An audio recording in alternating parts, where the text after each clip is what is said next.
So there were some challenges to the establishment, but most notably, the call came out time and time again that it's time to dump the political consultants. Like I said earlier, Karl Rove was called out by name on several occasions by multiple speakers, and I have yet to get through even half of the speeches that have been given. I prepared a little commentary about some of the more notable ones that I have paid attention to, and I've got sound bites from the Sarah Palin speech, which we'll go ahead and listen to here in just a bit. But as we move forward talking about it, you would have thought, under the circumstances of the current national gun grab that's going on, that you would have heard more about Second Amendment rights. And don't get me wrong, you still heard plenty. People mentioned it, but a lot of folks just kind of mentioned it in passing. There really was more focus on extreme Islamic terrorists and on illegal immigration than there was on the Second Amendment. And that seems very odd to me. I mean, I understand that the other two topics are very important topics and needed to be talked about and needed to be focused on. But where was the Second Amendment, folks? A few folks mentioned it, mostly in passing. Also, a phrase kept popping up. Almost no real focus on it, but a phrase kept popping up in a lot of the speakers' speeches, and that was the sanctity of life. There is a movement afoot to push and hopefully pass, but I doubt it would get through the Senate, the Life at Inception Act, which would effectively take the Supreme Court's ruling in Roe v. Wade and render it completely moot, because as the ruling was made, Congress had the authority even then to pass a law that would keep the Supreme Court from having to make a decision. So even according to the Supreme Court itself, Congress has the right to legislate abortions, but they have to give legal rights to the fetus as a living person. And that movement's afoot. And the conservatives are almost trying to make it their quiet little secret at CPAC. I don't think they should be quiet about it. I think they should scream from the rooftops, but that's, again, one of those single issues that people will get out and vote against your agenda just because, hey, well, I'm voting to keep abortion. Well, that's just insane. But at any rate, one of the really meat and potato speeches that I enjoyed was Phyllis Schlafly's. She's the founder of the Eagle Forum.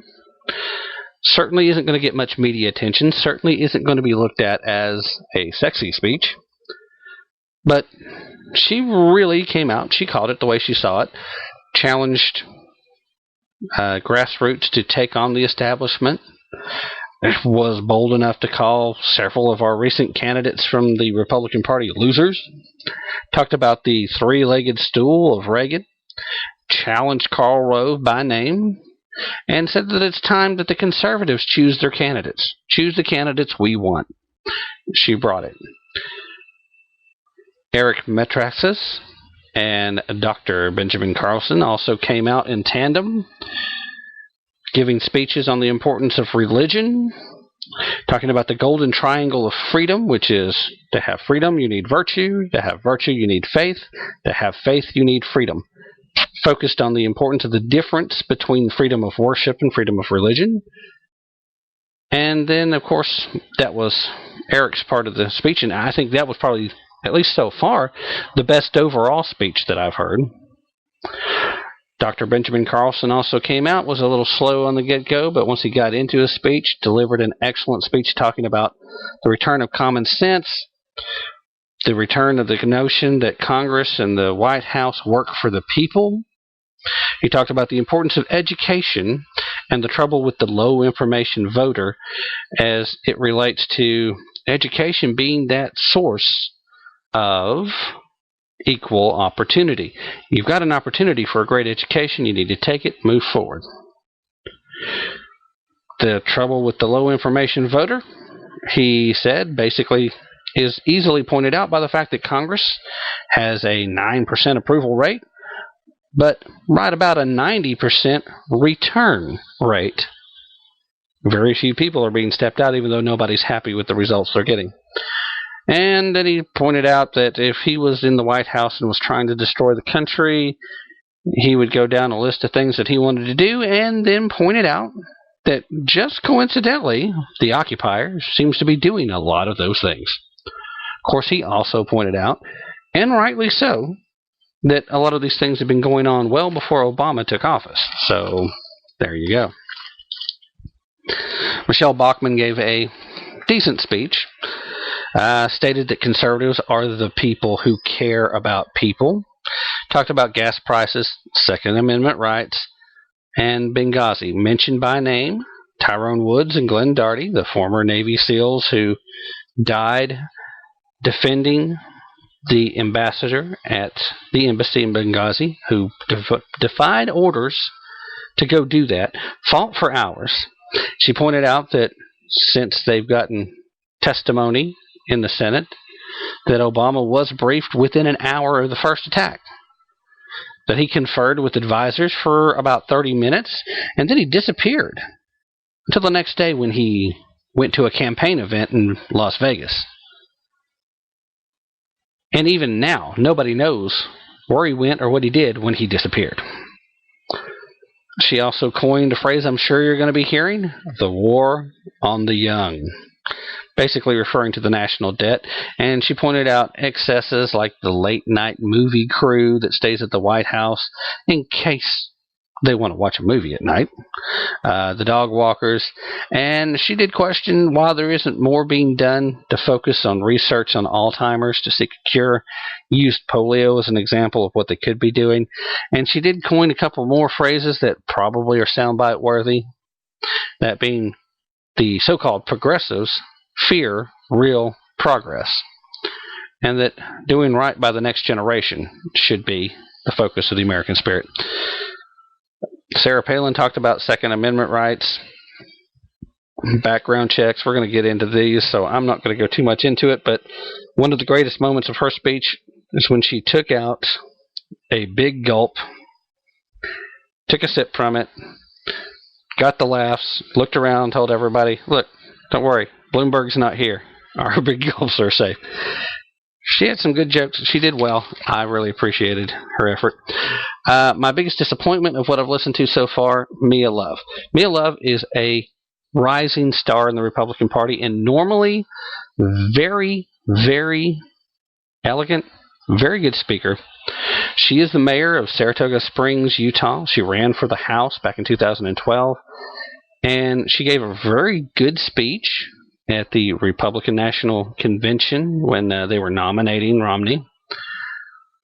She only had 9 minutes. I think the time constraint may have been a bit much for her. Basically said that America has never been a nation of fear and blame, and talked about staying positive and being confident. Dinesh D'Souza came on, and he basically insisted that the problems that America faces are bigger than Obama, but America is bigger than Obama. He said the problems we face really is the meaning of America, and that distrust of the entrepreneur around the world is really the difference between America and the rest of the world, in so much as we have embraced the entrepreneurial spirit and becoming a self-made person. But in other places around the world, the shopkeep, the entrepreneur, the shopkeep, those people are dangerous. They're not particularly well liked. And that really is why the anti-colonialism is an issue. They equate the U.S. with being colonial. They equate colonialism with theft. They don't trust free enterprise. And he used the example of the lion and the lion tamer when talking about the American people facing the powers in Washington. Made the statement, who's more powerful? The lion tamer with the whip when the lion obediently obeys, or the lion who has the power to reach out and do whatever it wants to, the lion tamer? Said in this case, Obama's the lion tamer and the American people are the lion. They're really more powerful. They just need to wake up to it. Brent Bozell, he is the president and founder of the Media Research Center. He came out and he said, bottom line is we've got to embrace conservative principles. He called out Paul Ryan over the latest budget proposal, pointed out a lot of the same things that I have on both my latest blog post and in the last broadcast here. He also called out Haley Barbour on calling for civility while calling names to people who had something to say in opposition. Called out John Boehner, Eric Cantor, and a list of others for their non-action on budgetary issues. He called Planned Parenthood evil. He called out Jeb Bush on his tax increase proposals, and also by name called out Karl Rove and the entire political consultant system. But it's still, to me, most good sound bites came from Sarah Palin. And I think you'll agree we're going to go ahead and play one of those now. This one, she's talking about background checks. Here, Ted Cruz, like a good Texan, he comes to town, he chews barbed wire, and he spits out rust. That's what we need. And I was just thinking how much I like Texans. One reason, they don't mess around with our Second Amendment rights. All this stuff coming lately from the White House to take away the good guys' freedom and the right to protect ourselves with the most naive notion that the bad guys who ignore the laws, that all of a sudden they're going to follow some new laws. Yeah, it's not about the bad guys. No, it's all about the lead. It's like Sully, that chunk of metal did the crime. That's like saying, Sully, that fork made me fat. And background checks, yeah, I guess to learn more about a person's thinking and associations and intentions. More background checks. Dandy idea, Mr. President. Should have started with yours.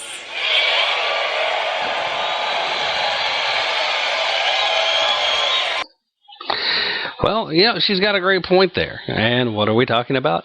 Backtrack, checking, see what's going on. It does seem almost asinine that this group in the White House seems to think that we need to be part of some database in order to own a firearm. That's not right. The dangers of having that database is when this government oversteps its bounds, what's going to happen? But you hear Sarah doing her down-home, homespun, reach out to the masses statements when she talks about her friend Ted Cruz from Texas. Well, she goes on to make some other good points in the next one. Well, she talks about how D.C. seems to be bad reality TV. It is an honor to be here. We can come together, folks, for an adult conversation about the future of our country, and heaven knows we need this. So much of what passes for our national conversations these days is anything but. Remember No Drama Obama? If only. Now it's all drama Obama. We don't have leadership coming out of Washington. We have reality television.